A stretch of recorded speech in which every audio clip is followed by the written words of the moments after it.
یزید کا دربار آیا، بی بی صاحبہ کو نا ایسے عورتوں نے اپنے حالے میں لیا ہے، سیدہ زینب وہاں بیٹھ گئیں، تو جب بولا نا یزید دربار میں، کہنے لگا کہ دیکھو اللہ نے عزت والوں کو عزت دی، معاذ اللہ ثم معاذ اللہ، اور میرے مخالفین کا کیا حشر ہوا جب اس نے دیکھیں نا، ایک آدمی مجبور ہے، مقہور ہے، اتنا لمبا سفر ہے، غربت ہے، پیاس ہے، بیماری ہے، کیا انداز ہے جب اس عالم میں یزید کے دربار میں اس نے گستاخی کی امام حسین کی۔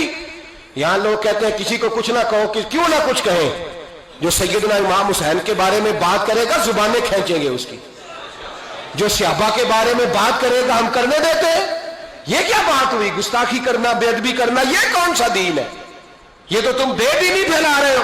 سنو، جب اس نے بے ادبی کی تو سیدہ زینب چپ نہیں رہی، بلکہ حضرت زینب بولی اور کھڑی ہوئی، اور آپ نے تلاوت کی قرآن مجید کی اور آیتیں پڑھی، کہنے لگی وَتُعِزُّ مَن تَشَاءُ وَتُذِلُّ مَن تَشَاءُ بِیَدِکَ الْخَیْرُ، اور آپ فرمانے لگی یزید تو کہتا ہے تیرے مخالفین پسپا ہو گئے، تجھے عزت ملی؟